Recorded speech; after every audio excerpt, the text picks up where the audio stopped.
আমরা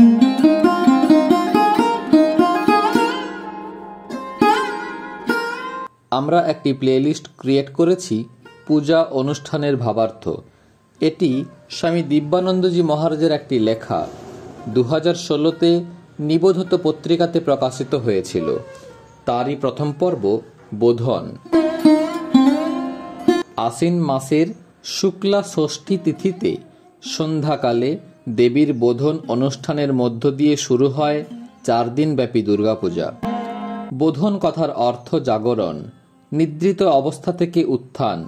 শরৎকাল সূর্যের গতির দক্ষিণায়নের কালে পড়ে এবং প্রচলিত ধারণা এ সময় দেবতারা নিদ্রিত থাকেন। কোনো কোনো পুরাণ ও প্রবাদ অনুযায়ী রামচন্দ্র রাবণ বধের জন্য এই সময় দেবী দুর্গাকে জাগরিত করে পূজা করেছিলেন দেবীর অনুগ্রহ লাভের জন্য। তাই পূজার মন্ত্রে আছে রাবণস্য বিনাশায় রামস্যানুগ্রহায় চ। অকালে বোধিতা দেবী, এই কারণে শারদীয়া দুর্গাপূজাকে অকাল বোধন বলেও অভিহিত করা হয়। এই অকাল বোধন তত্ত্বটি অত্যন্ত বিতর্কমূলক। কিছু পৌরাণিক উল্লেখ ও প্রচলিত কাহিনীর সমর্থন থাকলেও এর কোনো ঐতিহাসিক সত্যতা বা যৌক্তিকতা নেই।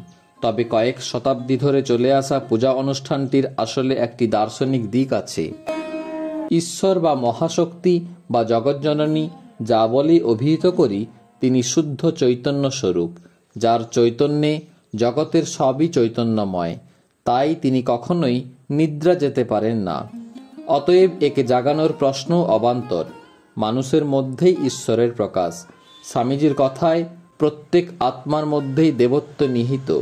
আর এই তত্ত্বটি আমরা ভুলে যাই আমাদের অহং বোধের জন্য।